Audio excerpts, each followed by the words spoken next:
Hello, guys. Jerry Learns Business. We got a very special interview, special guest, Carrie and Julia from Christian Matchmaking LA.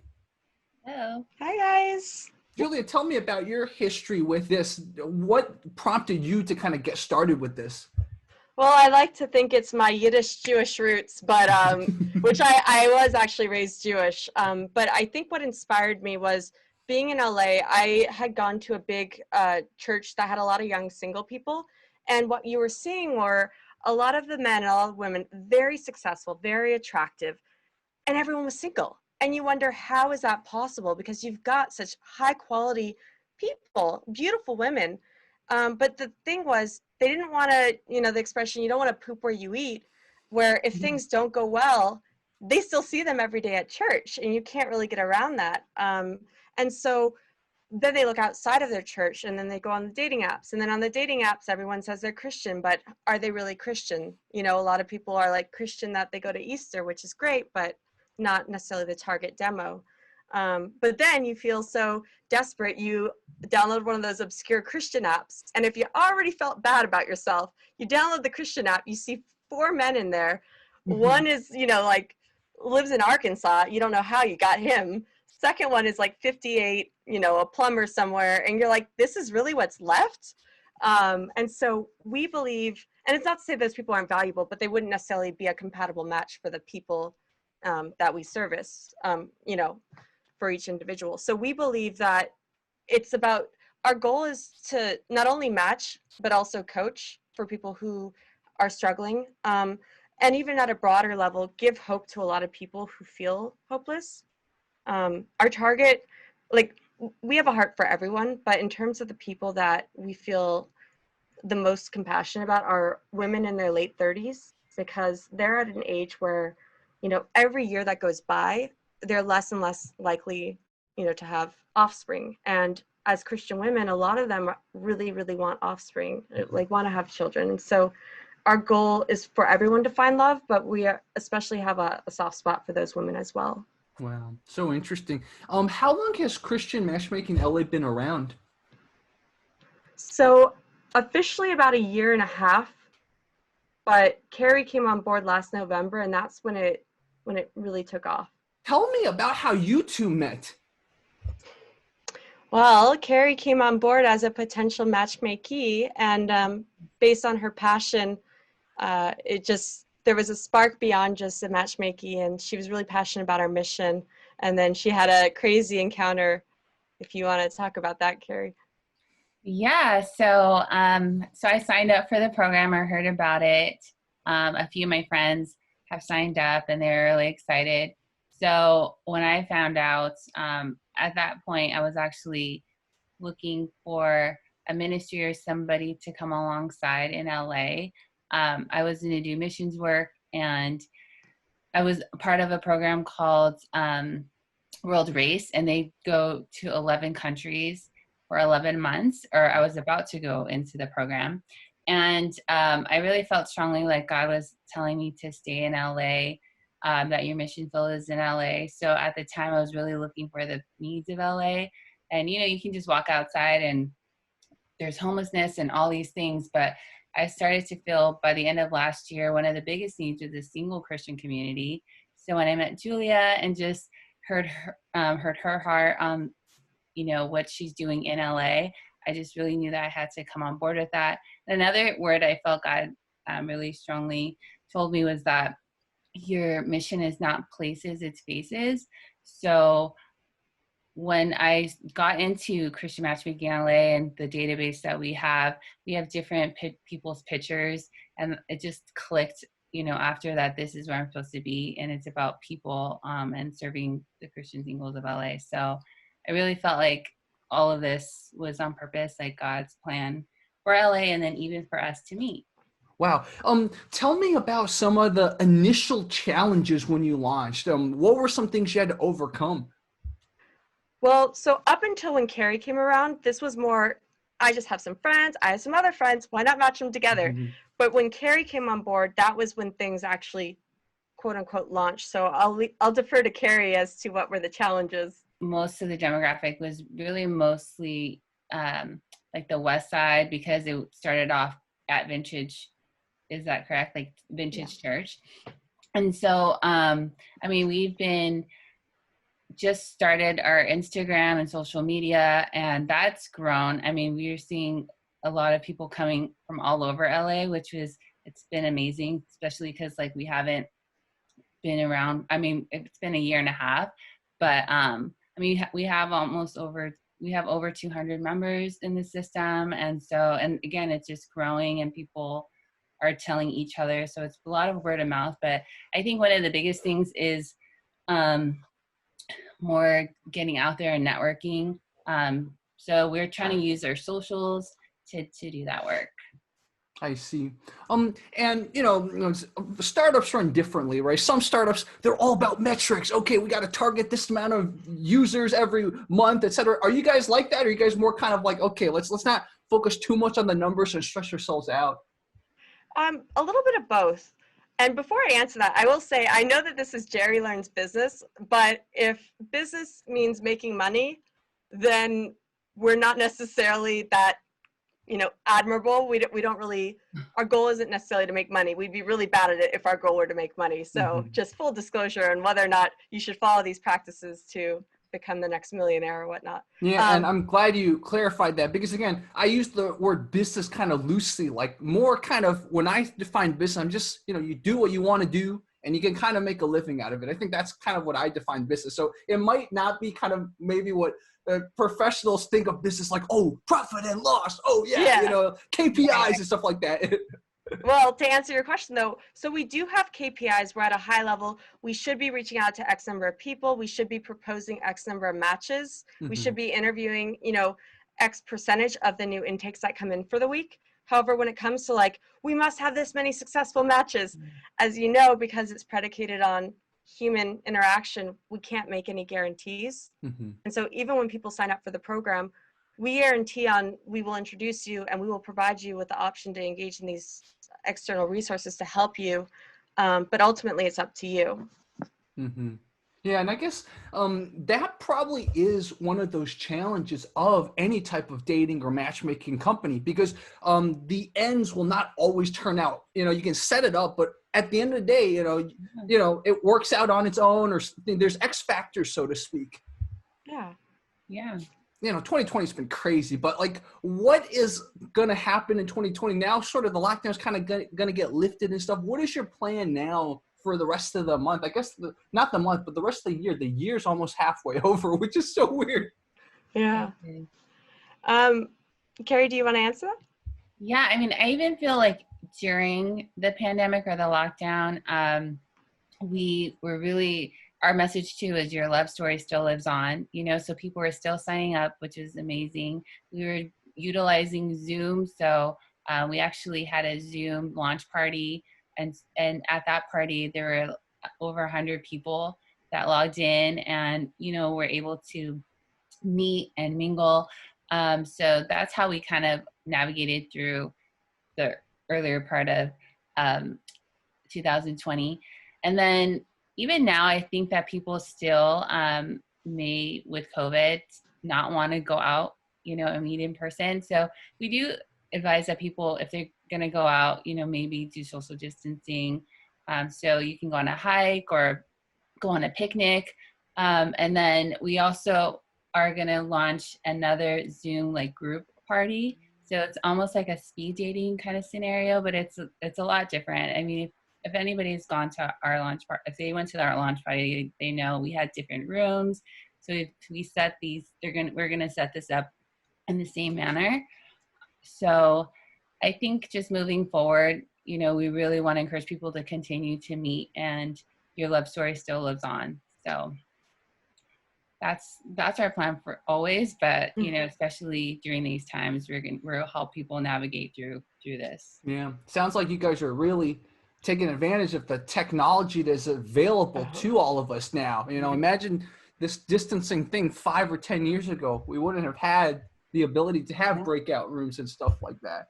Yeah, and you know, it's also very useful for a lot of relationships. I mean, within Christian dating, normally it's the opposite, where you don't have to worry about hypersexualization early on in the relationship. But if that is a concern, by being at a distance, that automatically allows you to get to know the person first before becoming physically intimate in any level, which of course amplifies feelings and could potentially speed up a relationship faster than it potentially should be, or you know, what's deemed appropriate. So it's definitely of use for us. And as Carrie mentioned, we're really excited that she underestimates how awesome our party was. We had a DJ, or I mean, she doesn't underestimate, but she isn't highlighting how epic it was. We had a DJ and we had different rooms, like a scavenger hunt, a bartender, and then when people matched, they could go on different balconies. All these were breakout rooms, but we created the ambiance. We created sort of a visual so that people, when they go into the rooms, there would be another screen that would set sort of the environment. And for these upcoming dates, we're going to be dating around the world. So they're going to actually have a map in each of the Zoom breakout rooms, and they can click into the map and go to a different date spot. And there'll be questions or videos or, you know, games, escape rooms. So it'll be like a really fun way of just having fun in general, but also meeting other people. Wow, that's so fascinating. And just hearing you talk about it, I'm really excited already. Just the concept of doing something active, but since we're distancing, it's like combining both worlds. You can do something active, but in your home. It's so cool. Yeah. And at our Zoom party, it was dress to impress, you know, so people said that was the first time they were able to put on makeup and like wear a dress, you know, or whatever. And it just feel like it was more of a sense of normalcy. So that was exciting and fun. I see. There are a lot of Christians in LA. And besides the fact that before you guys came on, maybe there wasn't a place that was localized to kind of find matchmaking. What are some other maybe challenges like being a Christian trying to date in LA? Carrie? Well, I think one thing that is to our advantage is that we've felt the pain, you know, of dating in LA. And actually we've kind of made this program the way it is because we understand the difficulties. I think one of, you know, like Julia mentioned, meeting people at church, sometimes, like she said, you know, if it doesn't work out, then you're there with them. So we have, so that's that. And then the apps just in general, I feel like when you get a match, it's more high quality as far as, you know, we already made sure that their non-negotiables have been met, you know, their preferences, their age preferences, and all the things that they want in a person, you know, we try to get as close to that. So when you get a match, that's actually probably, if you went on a date, like the 5th date with somebody on an app, you know, like you've already done that work.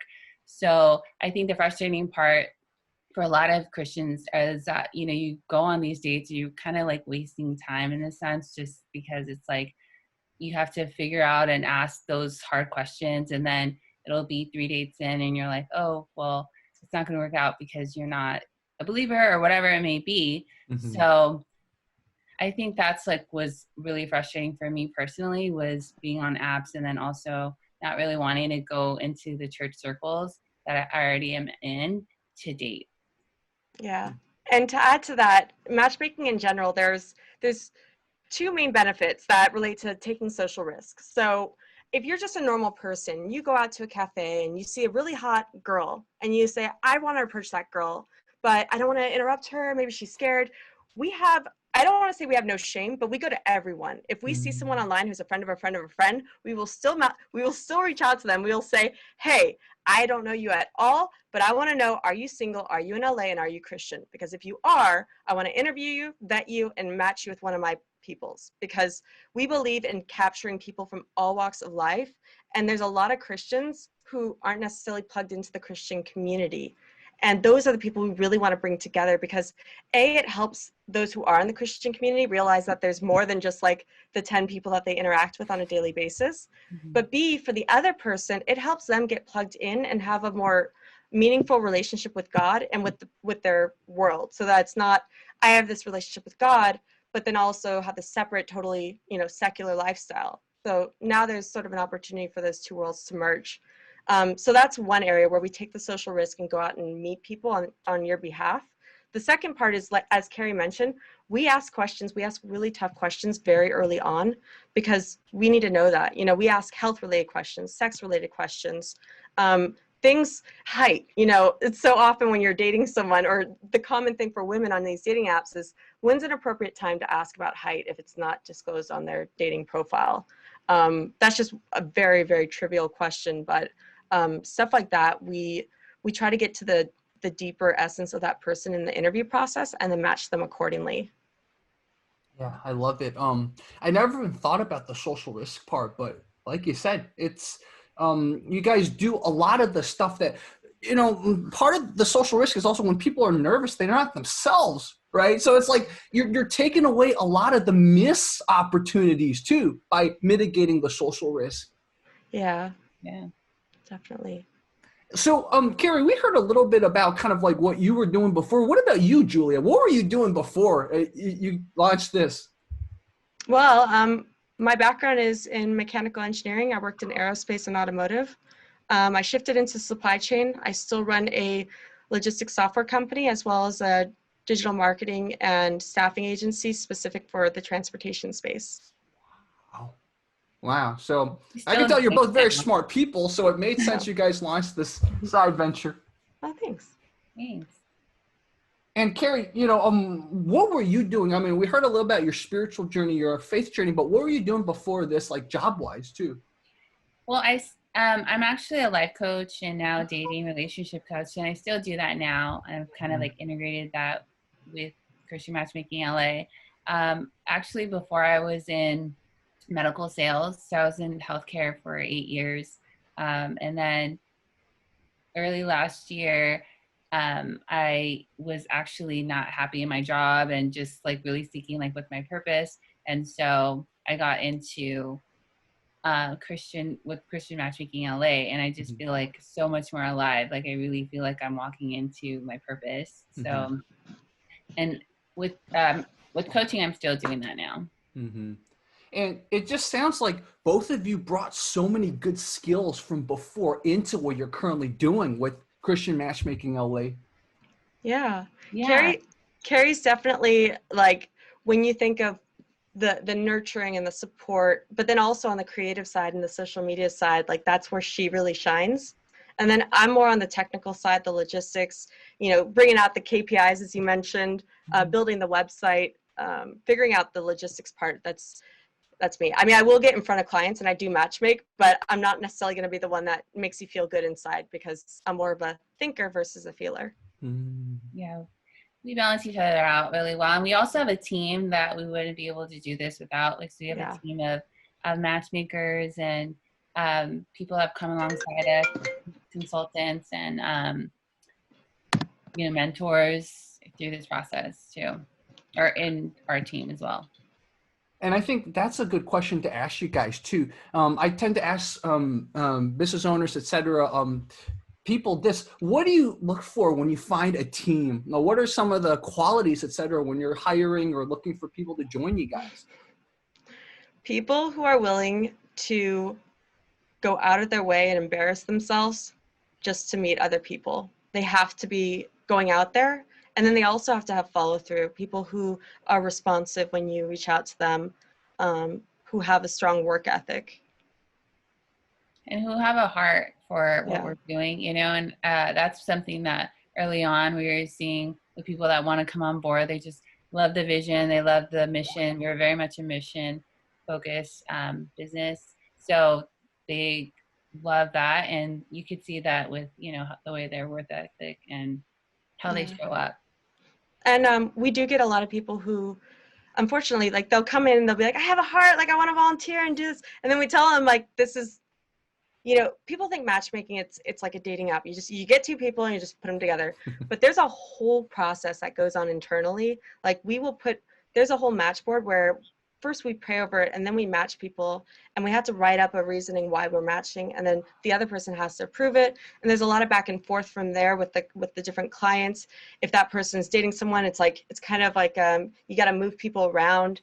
And so all of that takes time. And a lot of people will come in thinking like, this is a great thing, I want to be a part of it. And they're like, Oh. A lot of work. Yeah. Oh. And so that's why I say work ethic, because they can have a passion for it, but you really have to have the follow through behind it. It's very funny. I think I told Carrie this when I talked to her before, but it's kind of like YouTubing. People think, oh yeah, you're making videos, oh my God, but they don't understand. There's so much like what you guys are doing on the board is that there's so much of that too. Like the back end stuff. And like if you don't understand the complexity and the follow through, it will get really, really tough real fast. Yeah. Definitely. This is kind of a more like future question, but where do you see you guys in 5 years? Where do you see Christian Matchmaking in 5 years? Ooh. So we're in the process of building out technology, not to replace matchmakers by any means, but to help with categorizing and organizing our internal systems, and then also have some level of automated assistance so that you can start shortlisting candidates based on very, very detailed questions that are asked and answered. And then we plan on potentially expanding to the rest of the US, targeting major cities. We've already had people reach out from like, are you doing this in New York yet? I'm in New York and I heard about you. I really want this. And so we want to capture those people who are very passionate and see if they want to leverage our technology, leverage our network. Because also, as I'm sure you've seen in other models, like I think Christian Mingle and some other ones, where you can actually expand beyond your state. And the reason is there's just not a lot of people in general. Like you'll get a lot, and we definitely get a lot because we are going out there and being like, you have to sign up for this instead of just relying on inbound people. But at the end of the day, it's always better to have more options. And so if we can pull together people from different cities, starting locally, maybe have a San Diego, maybe have a San Francisco where it's somewhat feasible, and then scale out from there. I think that's where we see ourselves growing. And if we've already built the technology, why not share it? Yeah. And now I don't want to hijack this meeting, but I know you spoke with Carrie before, but Jerry, I'm curious, you are single, right? Yes. Okay. Are we allowed to ask you questions on this? Yeah, sure. What are you looking for? The honest truth, and this is actually something I would love to share here. I've actually only shared it with a few friends, but I think I'm just losing a little bit of my cynicism. And part of it was, so in college I dated this girl and she recommended I watch a movie. I guess it's a movie she thought would really speak to me. And of course I didn't. I put it off because in my mind, it's like when a guy burns a mixtape for a girl, right? It's like considered corny by our society. So during the lockdown a few weeks ago, I actually looked up the movie and I watched the movie this week and it did speak to me. So, so it's like, it got rid of a lot of my cynicism because I'm like, wow, I didn't understand myself in college. I still don't think I really understand myself, but she kind of understood a part of me.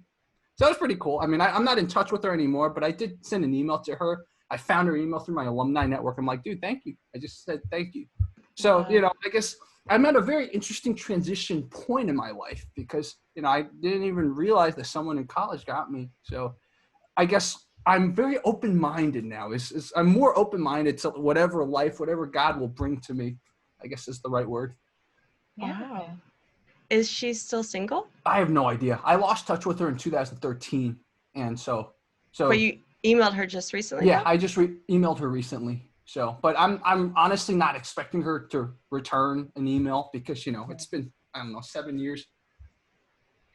I'm interested in what the movie was only because I actually have done that before. I'm like, you need to watch this movie. And it was The Notebook that I always would recommend. Can we edit that out? Yeah, we could keep it. I'm kidding. You can tell me later. The movie she recommended was Whisper of the Heart. It's a 1995 Japanese Miyazaki movie. So Studio Ghibli. Yeah, Whisper of the Heart. So it's a story about an artist. The main character's a girl. She's an artist. And then she meets this guy who's like a very talented artist. And it's about their story, kind of like figuring their lives out and trying to like live their dreams, but, also not like, starve and stuff like that. Very interesting type of movie for me because, I came out to LA. I thought I'd be doing something creative, doing something entrepreneurial, and thank goodness I am. So. Yeah. Yeah, and he also is very active. He's like in martial arts too, right? Yeah. And so. Oh. And that's great. Well, tell us about the notebook, Carrie. I love the notebook. I can talk about it all day. You know what? So also to my point is that he didn't watch it either right away. And then later on in the years, you know, he actually reached out to me and told me I finally watched the movie The Notebook or whatever. And at that point I wasn't interested anymore, but like, it was just like, it was funny because I'm like, wait, this has happened to me. That's awesome. Yeah, it's great you share that because at least from what I can get from that, the fact that he still reached out and kind of like acknowledged that he did acknowledge a piece of vulnerability you shared, it made a difference, right? And I wasn't interested because I was already dating someone too. So I think, you know, so I'm not saying that. Like, I think that if he watched The Notebook before and like, you know, was more sensitive in his heart, like it have worked. So yeah, it's a great life lesson that I started learning. It's just like don't blow off things that you think are corny. Sometimes there's a reason why. You know, they throughout time people are like, yeah, write someone a poem or, you know, give someone a song, right? There's a reason it works because it communicates. Definitely. Yeah, you have to take those risks too sometimes, you know. It's not always comfortable, but usually like if you follow your heart, it'll like, at least you know that you did it, you know, and that's like rewarding in itself. Yeah. And I think for viewers or people who see this later on who want to follow their hearts potentially, how do they find you guys? How do they find Christian Matchmaking LA? Well, we're already ready. They can go to christianmatchmaking.com, fill out the intake form at christianmatchmakingla.com/intake form. Do they have to do like /intake form? If they just go to christianmatchmaking.la.com, will they find the intake form very easily too? Yes, they can navigate from the menu. Okay. And then on Instagram, we're at Christian Matchmaking LA, and then also on Facebook, Christian Matchmaking LA. Okay, cool. So at Christian Matchmaking LA on Instagram, and then Christian Matchmaking LA on Facebook. I thought you were going to go with who want to follow their hearts. DM me at blah, blah, blah, blah. Maybe if I were, maybe like in college I would have done that, but since you guys brought up this topic, right, something that might be interesting, and this might actually go on a different channel of mine, if you guys are interested, maybe there's a way to kind of like talk to the like whoever I get set up with. Maybe there's a way to like document it without sharing identities or something, just like documenting this process. It could be a cool kind of another video if that's something you guys are interested in. Somehow we have to do it while protecting like the identity of people that potentially might get matched up for me or something like that. Oh gosh, you know, I always think about how fun this would be as like a new Netflix series. Yeah, potentially. Because you get all different walks of life. You get people who are just zealous, like how do you match those people? And then how do you match people who just aren't willing to change, and the emotional roller coaster of the matches, like how some people will just blatantly disregard the person of, it's more of it would be good of like this is what to do right and this is what to do wrong kind of series. But yeah, we'd be interested. Yeah, so potentially we can talk afterwards about that. And for viewers, that could be something that I do. I don't know if it's on this channel or something else, but just let's like continue to explore this topic and continue to feature these two and continue to feature Christian Matchmaking LA. So the ideas are kind of rolling in my head right now. Yeah. You know what we should document, Jerry, is all of the dates that you go on. We could use you as the sample. Yeah, and we can give you feedback. Well, that would be very, very vulnerable of you. Oh, that's fine. That's fine, like, man. Jerry, feedback, I'm totally down. Yeah, but it would be like, Jerry, are you, what are you struggling with? Was there early childhood trauma? You just have to go. I mean, I don't know. Mm-hmm. Yeah, I mean, we do the feedback with everybody after a date anyway. So just to touch base on how they thought about the other person, and then how they want to move forward. And so that would be a good opportunity to hear your feedback on the date and then also the other person. And then we can kind of coach you if you had any other concerns or issues. So I see. I see. So, And that could potentially be something like, at least on my end, I don't mind it. Like, I don't mind showing people that. Like, if you think that would help potentially, like, show people what you guys do, because, you know, you guys go very deep. It's really cool what you guys do. It's like, I don't mind showing that. So potentially that could either go on this channel or go on one of my other channels, if you guys are okay. Or Yeah. you guys can even use the footage and show other people. I don't mind. I think it'd your be subscribers want to see too, like Yeah. you and you know your journey and Yeah. I think it would, there's a channel of mine that I think it would fit perfectly on, because I used to go on like serenade girls on that channel. It's like a very old channel of mine, and it's been kind of sitting dead for a while. So this could be perfect. It's like, is Jerry still serenading girls? No, but look what he's doing now. Boom. it could be Jerry Learns Love. Yeah, exactly. Oh, Boom. hey, Yeah. that's amazing. Yeah. But I think it all comes down to, is the other girl willing to participate Yeah. in being publicly? Yeah. We could just have like a constant thing over their face. Yeah, like a but blur. Yeah. a moving emoji that would just sit over them. But I think, Exactly. yeah, we'd have to get their feedback. Exactly. Consent for sure. Yes. But Exactly. we'll be in touch with you soon about your match. I think we're going to be having you in one of our different cohorts for those mini dates too, assuming that you're able to come along. Okay. For the Zoom group speed date. Mm-hmm. Yeah.